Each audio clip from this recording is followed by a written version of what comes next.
Hello and welcome, wonderful people, to another great episode of Eye on Port, the television program that has been designed to bring Ghana's ports and maritime industry closer to you. Eye on Port is made possible by Ghana Revenue Authority, GOIL PLC, Serene Insurance, Ghana Link, Meridian Port Services, Phoenix Insurance, and a joint association of Port Transport Unions Ghana. Eye on Port is powered by Ghana Ports and Harbours Authority. Our media partner is the Business and Financial Times. Viewers, how much one has to pay when bringing in vehicles through the ports of Ghana and how the amounts are arrived at are some major concerns clearing agents, importers, and ordinary consumers like you and I grapple with on a daily basis. So as we do on Eye on Port on a yearly basis, we invited officials from the Customs Division of the Ghana Revenue Authority to help us appreciate what constitutes customs valuation pertaining to the importation of vehicles through the ports of Ghana.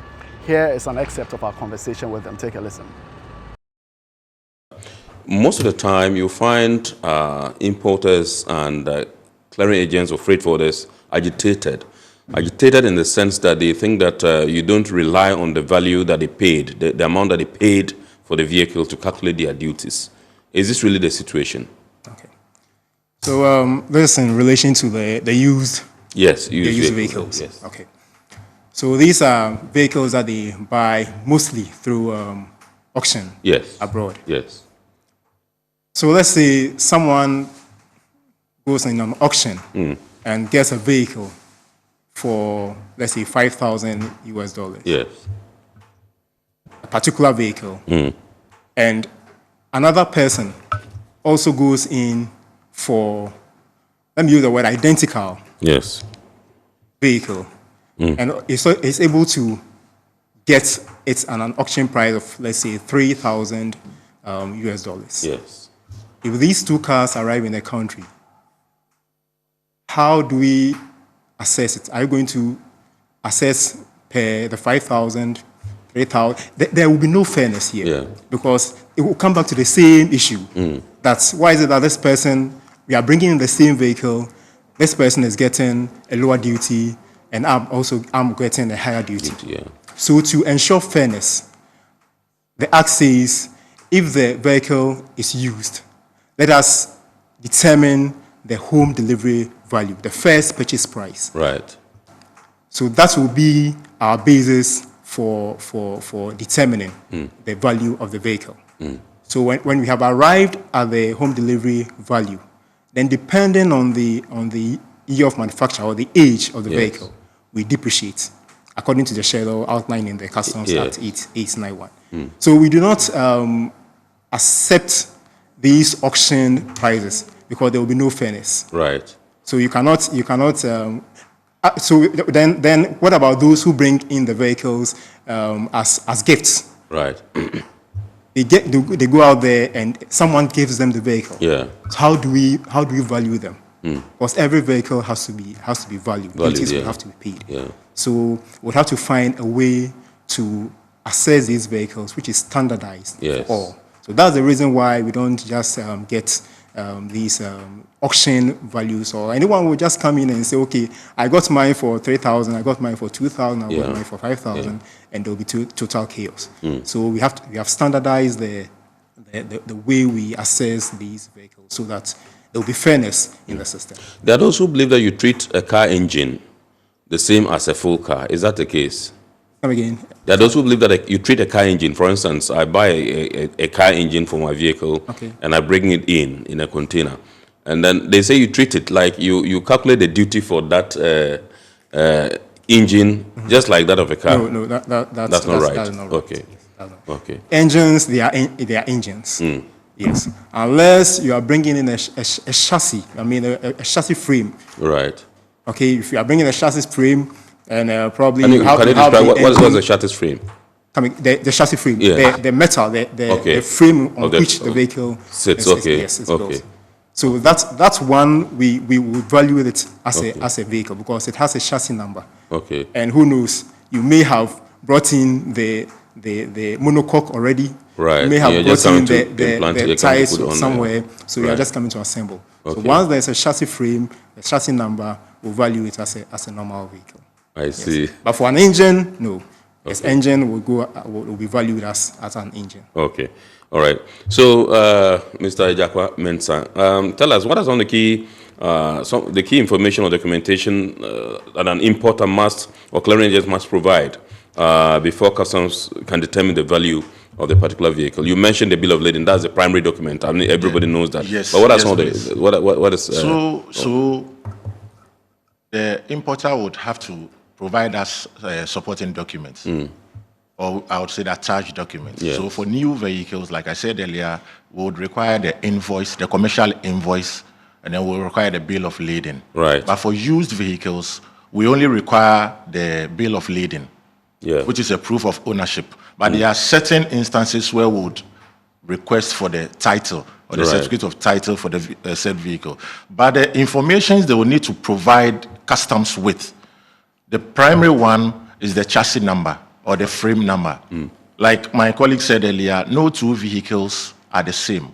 They may be similar in attributes, but no two vehicles are the same. Yes. So the distinctive feature for that reflects in the chassis number. Right. So anytime you see a chassis number, you realize that your car's chassis number, we may all be having Toyota Corolla the same year. Yes. But the chassis numbers are different. So he will need to provide us with the chassis number.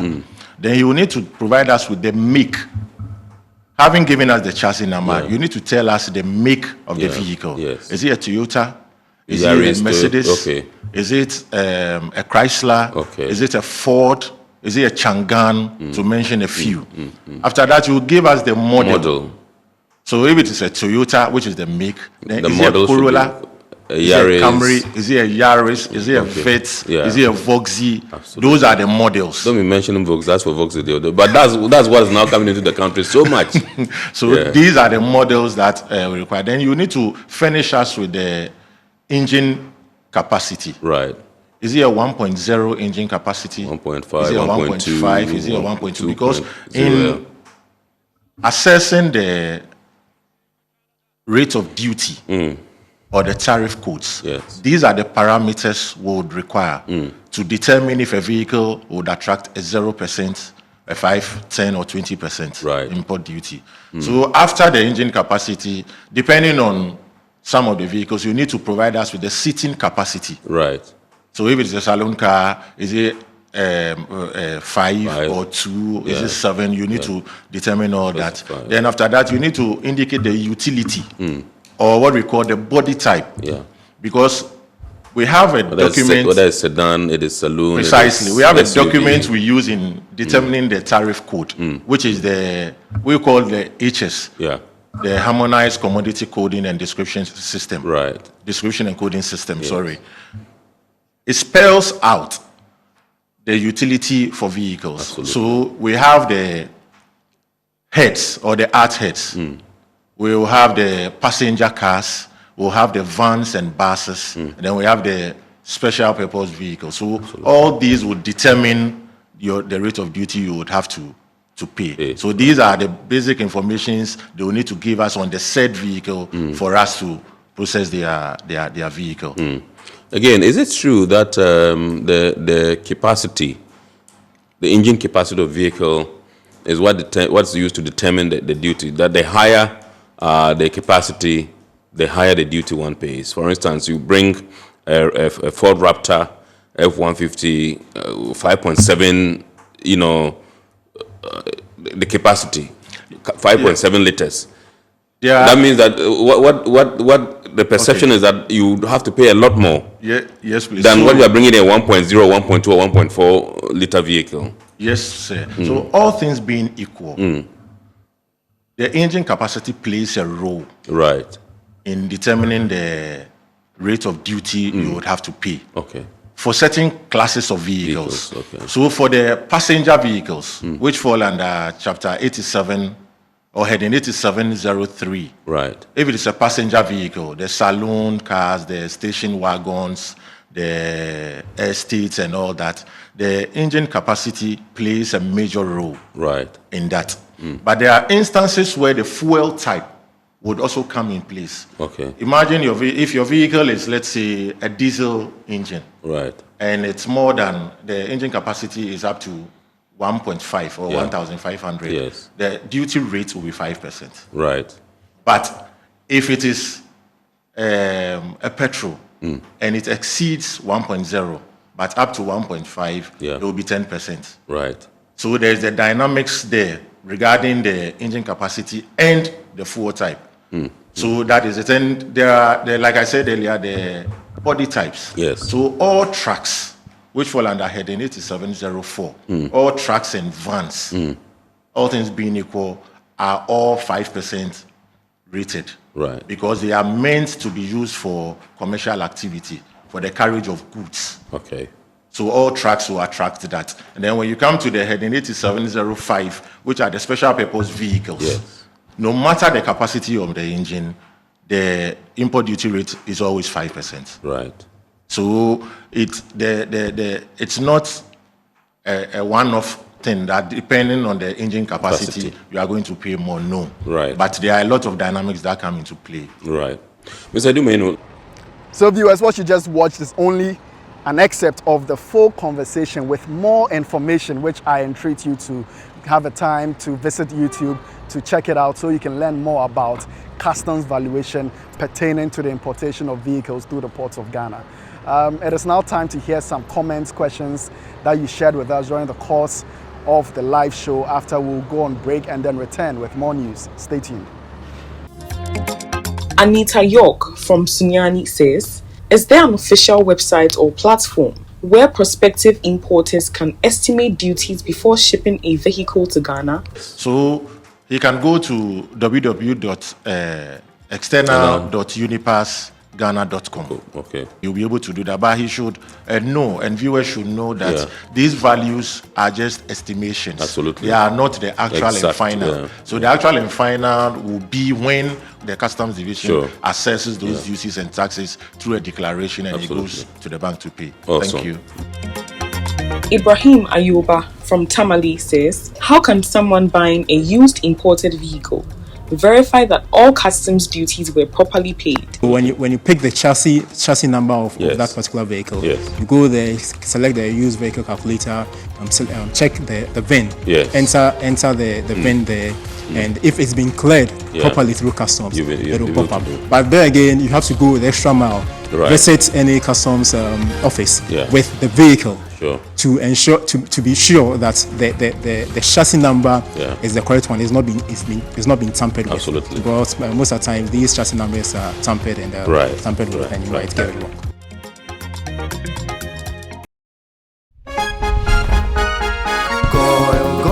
Good energy brings you quality choices with Goil Super XP. Available in many Goil stations nationwide. It is fortified with special additives that help your engine perform better and use less fuel.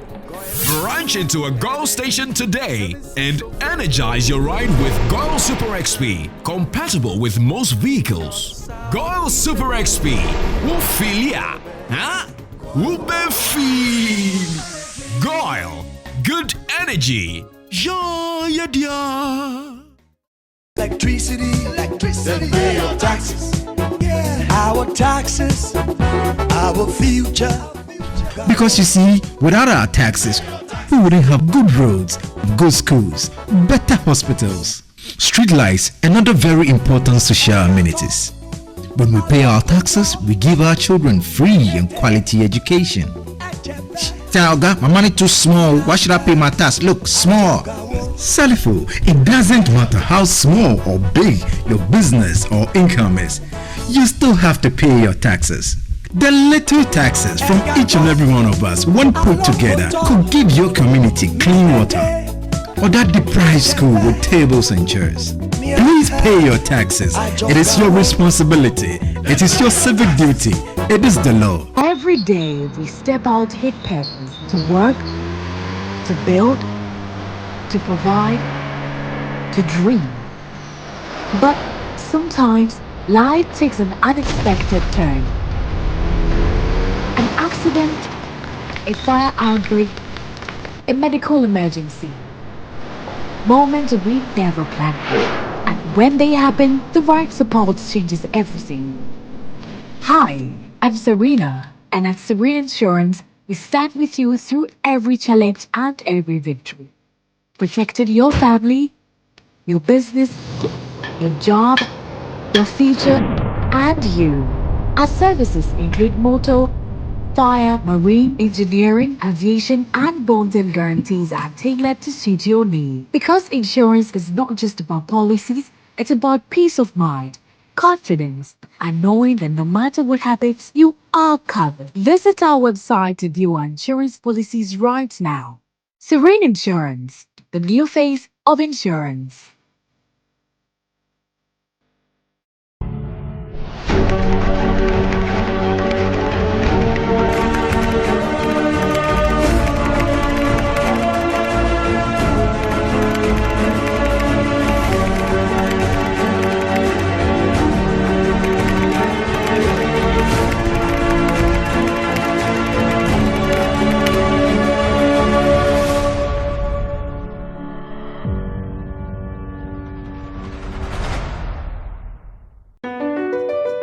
MPS Terminal 3 is Africa's new state-of-the-art container terminal at Tema Port.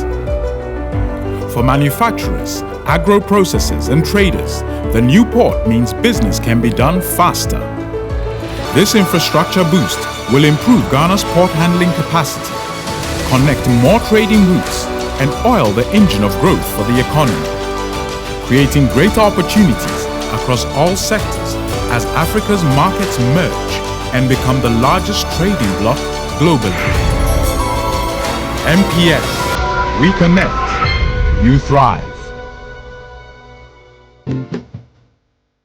At Phoenix Insurance, we make the unpredictable predictable and the uncertain certain with our range of products, including motor insurance, fire insurance, engineering insurance, marine insurance, accident insurances, and all types of bonds. We have you covered. We also support you with risk management advice to enable you stay focused on your business. Take a policy with Phoenix Insurance today. We help you rise from adversity stronger and more secure. Contact us on 0302 246319 or 0302 246644 or any of our branches, agencies, and brokers spread across the nation. You can as well connect with us on our WhatsApp chatbot. FIBA is waiting to assist you. Make the future predictable with Phoenix Insurance. Phoenix Insurance, a delightful service experience delivered with wisdom.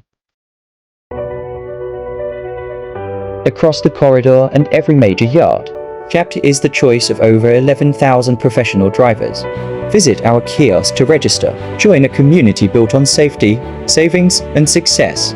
Get your official high-vis gear and your personalized CHAPT ID, your key to a smarter journey. With over 11,000 members, you are never driving alone. This is the CHAPT standard of excellence. Tap your card for instant fuel discounts at Shell. Save more on every fill and keep your profits high. Maximize your earnings with our real-time load board. Find your next haul instantly. Welcome back, viewers. It is now time to update ourselves with happenings within the port and maritime industry of Ghana. Maritime stakeholders have stressed the need for stronger collaboration across Ghana's shipping and logistics sector to ensure the successful implementation of the just-in-time port arrival system. The initiative, which was the focus of a stakeholder engagement at Meridian Port Services Office Complex in Tema, is expected to improve port efficiency, reduce emissions, and generate significant economic savings. Chief Executive Officer of MPS, Mohammed Samara, said the system will enable ports and shipping lines to better coordinate vessel arrivals, reducing waiting times and operational costs. In the a billion, 1 point something, 1.1 if I'm not mistaken, franc, $1 billion per year for 5 years. So that's quite a significant savings to the nation. Hard currency not leaving, money staying in the pockets of the importers, you know, for them to either order more goods for them to manufacture or, you know, saving costs and spending that money into the economy. Director of Technical Services at the Ghana Maritime Authority, Naval Captain Derek Atachi, noted that achieving these benefits will require sustained cooperation among all stakeholders within the maritime value chain. The Ghana Maritime Authority, on behalf of the government of Ghana, is going to ensure that the National Action Plan for the Green Voyage 2015, Ghana's support to achieving free green shipping by 2050 will be implemented to the letter.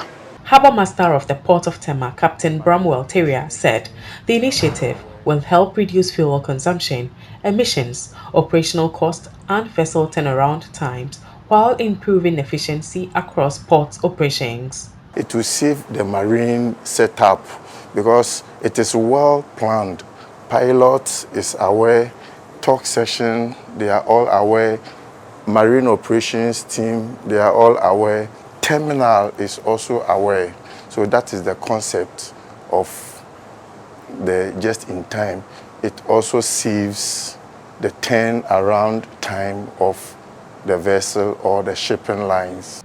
The workshop forms part of efforts under the IMO Green Voyage 2050 program to support greener and more efficient shipping operations. IMO Regional Coordinator for West and Central Anglophone Africa, Dr. Dallas Lai, said the initiative aligns with global efforts to reduce fuel consumption and support the maritime industry's journey toward net zero emission by 2050. One of the aims, or some of the aim of the strategy, is first to make assessment of the greenhouse gas emission from ship situation in country, and then also to develop national action plans aimed at reducing the greenhouse gases from ships.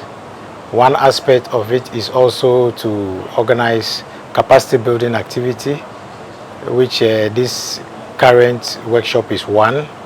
And in the workshop also aims to come out with national strategies to see how best to develop strategies to reduce the greenhouse gases. Chief Operations Officer of MPS, Mahmoud Ayub, described the engagement as an important step towards sustainable shipping, while IMO Green Voyage 2050 port consultant Rob Kugel said it marks the beginning of efforts to improve port efficiency and support greener maritime transport in Ghana. Collaboration is on a very high level, and I'm quite confident that we have identified some challenges that we will be able to overcome it.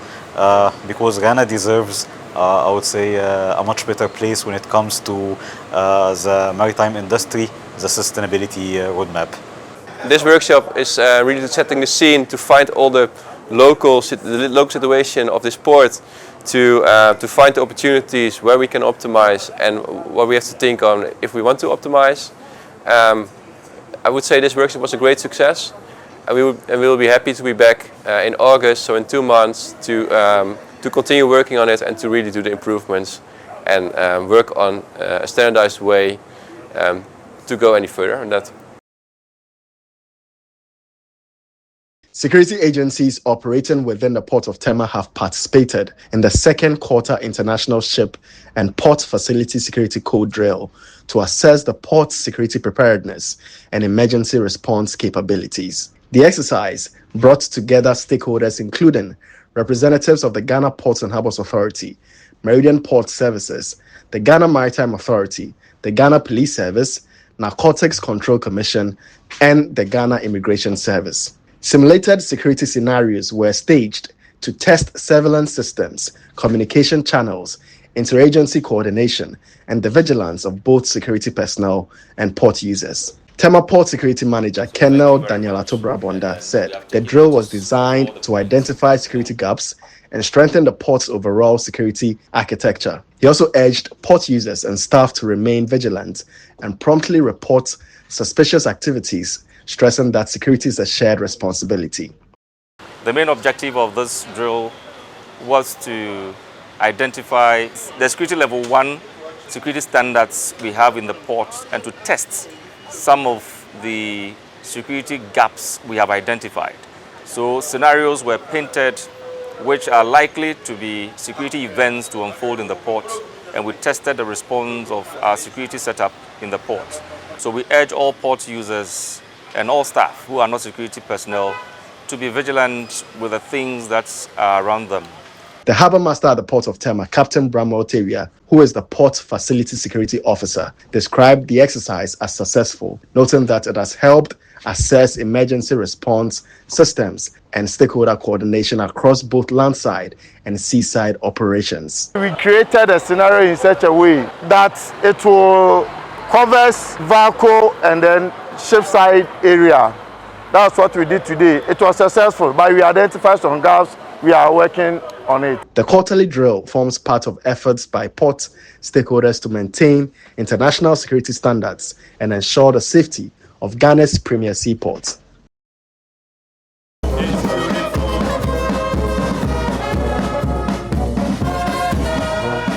The Regional Maritime University has graduated 368 students at its 20th congregation ceremony held in Accra, reaffirming its role in developing the skilled workforce needed to drive Africa's maritime industry and blue economy. The graduating class comprised 82 master's degree graduates, 213 bachelor's degree graduates, and 73 diploma graduates drawn from various disciplines within the maritime sector. Addressing the congregation, Ghana's Minister for Transport and Chancellor of RMU, Joseph Bukari Nikpe, reiterated government's commitment to strengthening maritime education and supporting the university's quest to become a globally competitive maritime training institution. As a new Chancellor, I wish to assure you that our focus will be to strengthen the regional bonds, modernize our training infrastructure, and ensure that our seafarers certification remains world-class.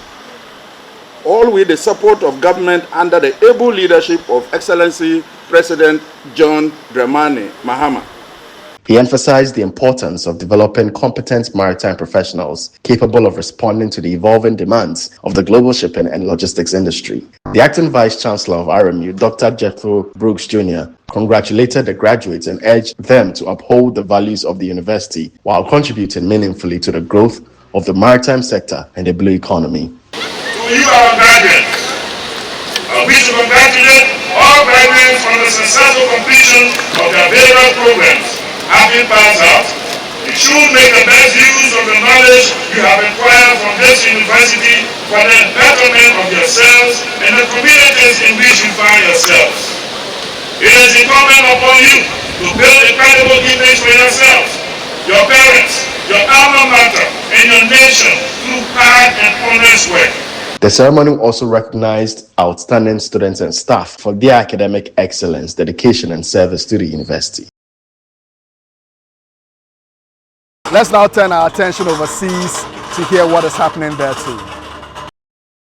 Congo Terminal has achieved a record weekly productivity rate of 99 container movements per hour on large vessels, surpassing its previous record of 67 movements per hour set earlier this year. The achievement, representing a 47% increase in 6 months, was driven by improved vessel planning, optimized handling processes, and enhanced workforce capabilities. Terminal officials say the milestone reflects strong operational efficiency and reinforces the port of Pointe-Noir's position as a key logistics hub on Africa's Atlantic coast. Congo Terminal is the exclusive operator of the container and ro-ro handling activities at the autonomous port of Pointe-Noire in the Republic of the Congo.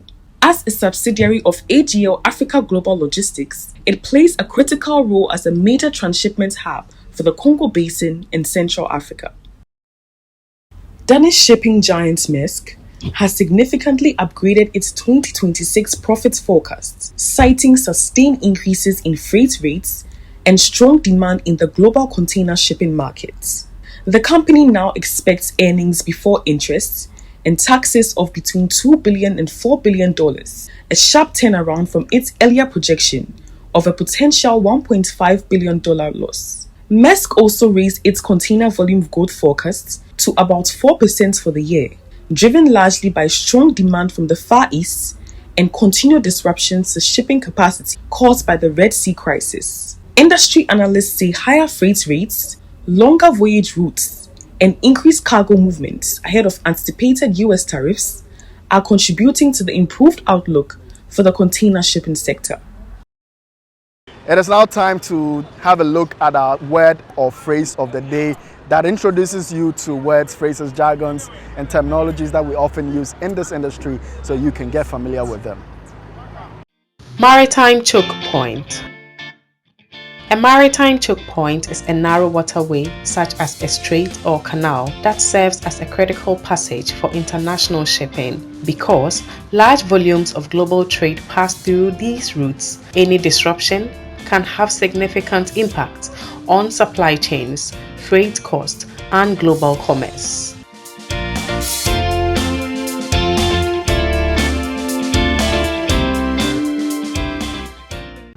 The health and safety tip of the week is next. Fatigue management.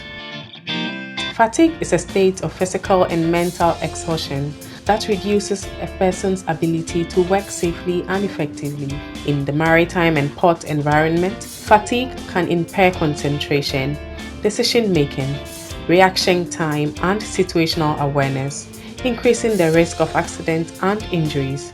Fatigue is one of the leading human factor risks in maritime operations. Port workers, seafarers, and equipment operators should ensure they get adequate rest, take scheduled breaks, and report excessive tiredness, as fatigue can significantly increase the likelihood of workplace accidents.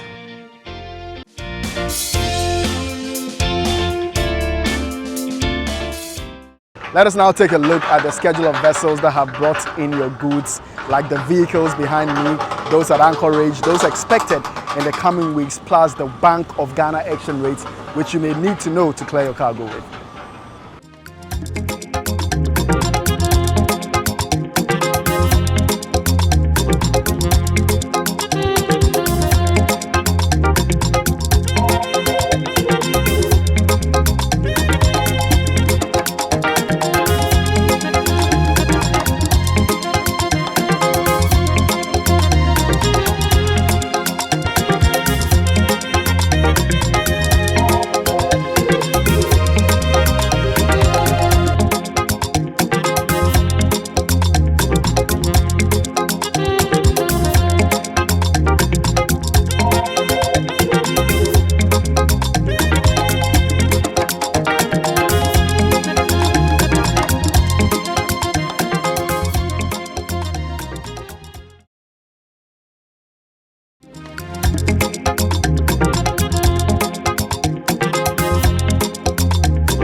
Now viewers, this is where we draw the curtain on this week's edition of Eye on Port.